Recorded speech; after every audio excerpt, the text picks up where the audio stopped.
Hey everybody, Fishman here. Welcome to another video. This is Fishman Vlog number 96, and I had better get my button gear if I'm going to have a full fish room tour for you guys for Fish Room Vlog number 100. I have an awful lot to do before that time, and it's getting real soon. So if you remember from Wednesday's video, this is the experiment I'm setting up. This is going to compare two aquariums, one with a box filter, one with an underground filter. They're both going to go up to high humidity planters, and I want to see what the difference is between maintenance and a whole pile of stuff, which we'll get to as this video progresses. Now, one of the changes I did initially is I made a slight difference in the new high humidity planter setup because, as you can see here, sometimes, in this case it's pearlweed, plants will stick out inside of the planter, and that can cause some wicking, which will go down, if it's not in the front like that, down the side and cause issues, and just a slight change. We'll see if that actually makes any difference. So the neat thing about these two tanks at the moment is one's full of plants and the planter is empty, and the other has a full planter and the tank is empty. So we're going to rectify that. And I'm not going to balance them out 100%. I'm not going to weigh plants or anything along those lines. I am going to try and keep relatively the same species in each of them because I want to compare as many as possible. But other than that, it's going to be mostly anecdotal. I mean, I can't really set them up that precise, especially when you something like this. So water tank is kind of difficult to prune and get set up for an exact amount anyway, so and I'm not going to worry about it. I just want to see long term whether or not one or the other of these is going to be harder to maintain, which is probably the biggest parameter here. Underground filters, they don't really need much in the way of maintenance. You do need to keep an eye on them, of course, because things can creep up on you if you haven't done any maintenance in a year or two. But other than that, it's pretty much maintenance free, whereas box filters do need to be cleaned, which means I will have to take that filter at least towards the front and remove some of the material sometimes, rinse it out, stuff along those lines. But the new design, as you can see here right now, at least when there's no plants in it, is quite easy to manipulate. It's easy to pull it towards the front, and of course, because I have changed how my shop slash fish room is, I do have access to the back of this now, so that does get around hopefully any issues I might have later on when it's full of plants like the one on the right. But for the moment, you can see here in a second, this is a simple matter of taking the lid off, pulling the rigid tube out, and just lifting it up and moving it to the front so I can work on it. And it can't get easier than that. So I'm just going to throw some gravel in, same as the one on the right, and then I'm going to throw in a bunch of mostly Java fern. But I am going to put in a little bit of pearlweed because I do throw it up into some of these sometimes. The one on the right doesn't have any currently. I think it just got outcompeted by the Java fern. I may add some in there. Again, like I said, I'm not trying to keep these identical. It's just not really that possible. So I'm going to throw a little hornwort in here, and I will put some in the one on the left as well. And then, yeah, just going to put a bunch of Java fern in here.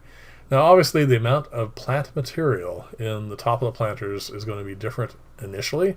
But keep in mind, this is not a short-term experiment. This is something I'm going to keep going for a considerable length of time, probably in the neighborhood of years.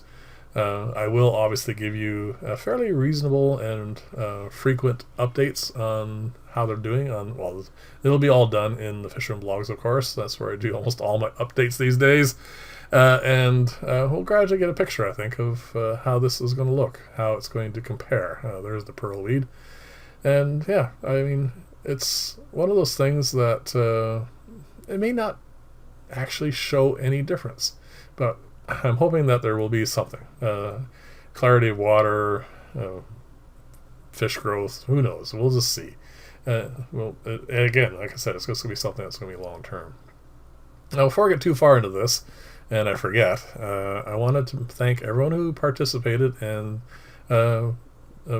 signed up for the sale of those filters. I got more than enough response. My apologies to those who aren't going to get one this time around. But the response was sufficient. I mean, it was a test to see if people are interested in that sort of thing. And as it turns out, there's more than enough interest, so I'm going to do this again. once these 4 filters get to their new owners and everyone's all happy with everything, I will set up a poll or just a notice, and we'll do it all again. And of course, it doesn't have to be box filters, but I do want to get everyone a filter that they want. So we'll do this until everyone's happy and there's no more interest in filters. So be patient, please. So this is all set up now. Just a simple matter of putting lids back on and getting fish in here. Now, as far as fish goes, I'm not entirely sure what's going in each of these tanks yet. They may not even be the same species, because I do have a small fish room and I do need to make as much use of it as possible. So we'll see. I'm going to try and keep it at least reasonable as far as their metabolism. I don't want to put any, obviously, plant eaters or anything like that in here, and other things, but I'll try and keep it as close as possible. And speaking of lids, I really do like these lids. But one of the things that happened recently is I was checking into Lexan. I have a little bit of it here, and with all the recent events in the world, obviously things have gotten more expensive, but the other thing is Lexan used to be more expensive than acrylic, but apparently that's not the case anymore. They are virtually the same price, so I want to try a little Lexan out. It will not curl anywhere near as much as acrylic does.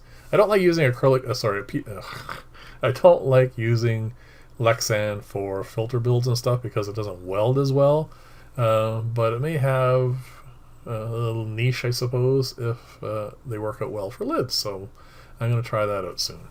So there you go. They're all set up, and we'll see how that goes. So this is progressing quite nicely. I actually want to show the rice fish here in this case, and the reason is they're starting to color up nicely. And I'm going to focus on this one male here coming by, and yeah, he's starting to get some nice color, and I'm hoping, of course, that they're going to breed soon.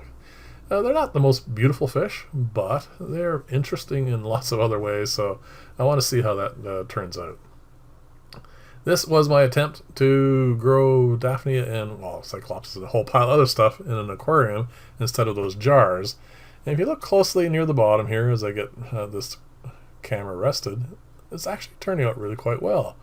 They're getting enough of a population in there now that they are having an effect on the amount of free-floating algae, which is excellent. So I've started using this to feed some of the fish in the fish room because, well, I don't really want to dump a whole pile of algae into a lot of my tanks. But now that it's dying down like this, as you can see, it's not as green. And it's teeming quite nicely with a whole pile of organisms. So, like I said, feeding this to a bunch of fish, and of course to the baby zebra danios. And you can see here in a second, the other thing I'm feeding them is still vinegar eels. And of course, now that they're getting a little bit bigger, I am also grinding up some fish food for them, flake food, and they're eating that as well. And I have a short coming up, I think it's Monday, to show you a bit more of a close-up of these guys. I didn't really bother doing it today because, again, of course, it's going to be on Monday. So have a look at that, and you can see that they're starting to get some stripes, which is really nice. Next up to breed are these guys. I'm actually really liking their body structure, and they're doing really well, so time to spawn them and hopefully see how their fry turn out as well. I really like Danios. They're nice active fish, and they make a good show in some of my tanks. This is a welcome sight. That little sprig coming out of the rabbit's foot fern means that they're finally settling in and starting to grow nicely. And, well, at least one of the 3 clippings is, so that's a nice step forward. And this is a little bit thinned out now, not here, but in the tank itself, but there's still a lot more that needs to come out of here. There's still way too many plants.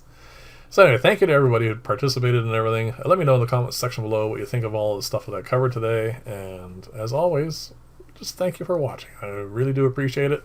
I'll see you in the next video, and bye for now.